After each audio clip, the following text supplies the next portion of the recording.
안녕하세요. 김동선 목사입니다. 오늘 함께 묵상할 말씀은 출애굽기 40장입니다.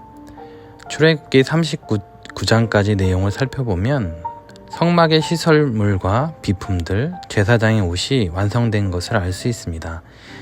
이제 이것들을 조립하고 배치하고 옷들을 입히는 마지막 절차가 남아 있습니다. 이 절차가 40장에 기록되어 있습니다. 하나님께서는 성막이 건립되는 날을 1월 1일로 정하셨습니다. 하나님의 백성이 새로운 시작을 하는 것을 의미합니다. 성막과 더불어 이스라엘은 가나안 땅으로 새롭게 출발합니다. 출애굽기 40장에는 새로운 시작을 하는 이스라엘에게 무엇보다도 중요한 가치를 소개해주고 있습니다.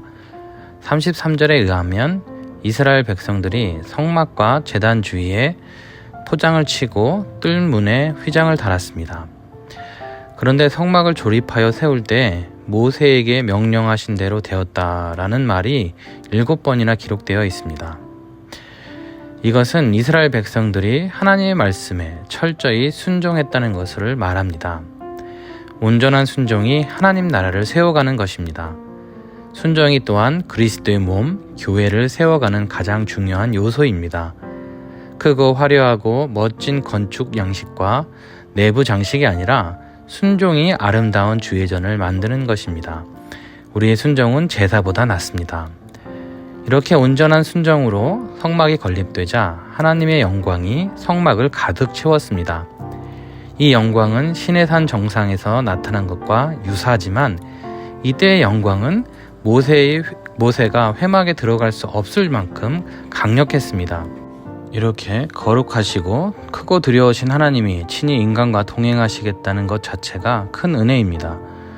후에 모세가 들어갈 수 없었던 하나님 앞에 예수께서 친히 휘장을 찢고 하나님께 나아갈 수 있는 길을 열어주셨습니다.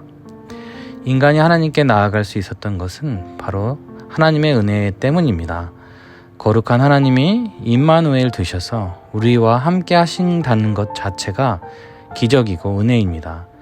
이렇게 순종 위에 은혜가 부어집니다.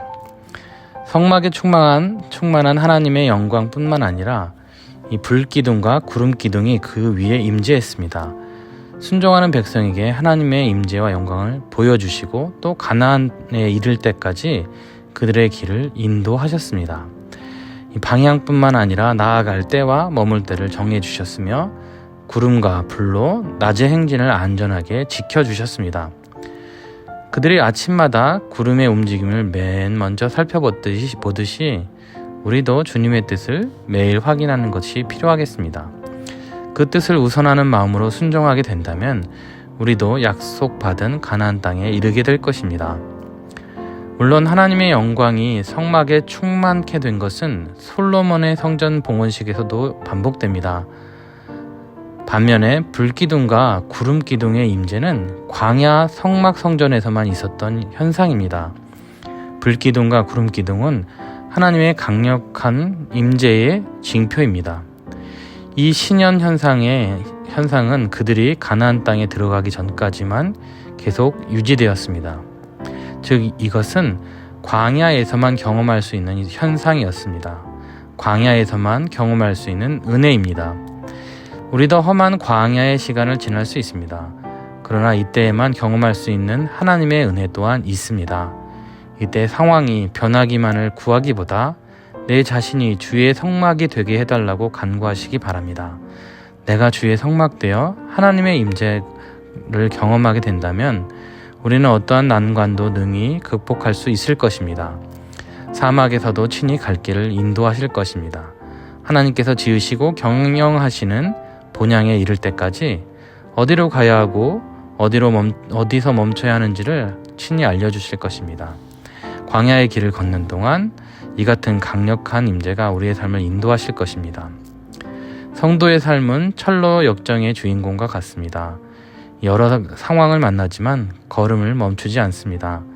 주님의 임재와 보호하심으로 마침내 그 여정을 마무리하게 될 것입니다.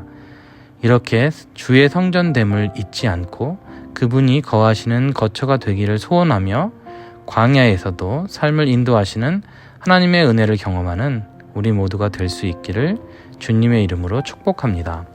기도하겠습니다. 하나님, 오늘도 주님의 인도하심에 순종하기를 원합니다. 늘 하나님께서 거하시는 처소가 되어서 하나님의 임재를 경험하고 싶습니다. 불기둥과 구름기둥으로 인도하시는 하나님의 은혜를 경험하기를 원합니다. 그래서 오늘도 광야와 같은 인생길을 사는 동안 하나님과 늘 동행하는 복을 누리기를 원합니다. 주님 사랑합니다. 예수님의 이름으로 기도합니다. 아멘.